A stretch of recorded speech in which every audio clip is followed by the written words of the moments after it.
May nasampula na po sa sinisimula ng rehabilitasyon ng Manila Bay, ang Manila Zoo. Pangsamantalang isasara na po sa publiko ang zoo simula bukas. Dahil yan sa umano'y hindi maayos na sewerage system. Nakatutok si Cedric Castillo.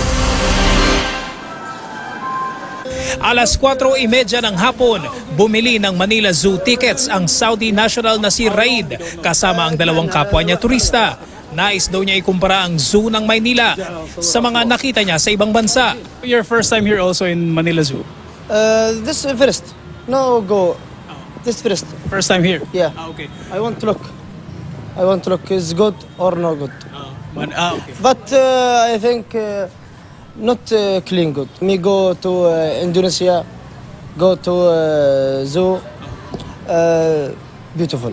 Pagpasok pa lang, bumungad sa grupo si Mali, ang kaisa-isang elepante sa Manila Zoo.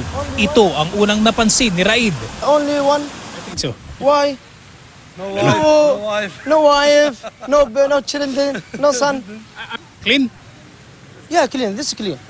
Tiyempo ang dating ng grupo sa Manila Zoo na bukas pa hanggang alas 6 ng gabi kanina. Pero simula bukas, sarado muna ang zoo.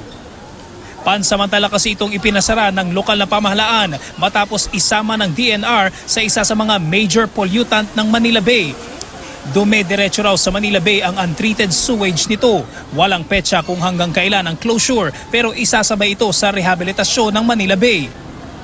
Ipinag-utos din ng city government ang pagpapatayo ng water treatment facilities sa Manila Zoo. They should come up with their STP and pagkatapos ng STP nila, siyempre hingi sila ng assistance din sa atin sa DNR para malaman kung ano na yung water quality nila. Depende po yan sa kukunin po nilang contractor kung magiging mabilis po ang gawa. Siguro within 2 months kaya nang tapusin yan. But kung medyo mabagal-bagal po, baka abutin sila 3 to 4 months yan. Ayon sa Manila Public Recreations Bureau na namamahala sa Manila Zoo, napapanahon na talagang pag-aralan ang sewerage system nito. 1959 tinayo ang Manila Zoo at siguro nung panahon na yon ay hindi pa required na kumabit sa sewage system ang mga recreational facilities or commercial facilities.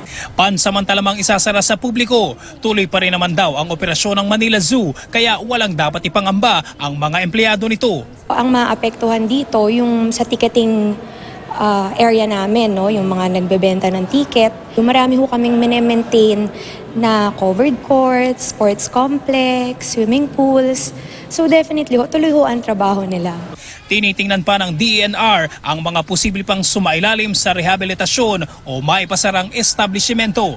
Cedric Castillo, Nakatutok, 24 Oras.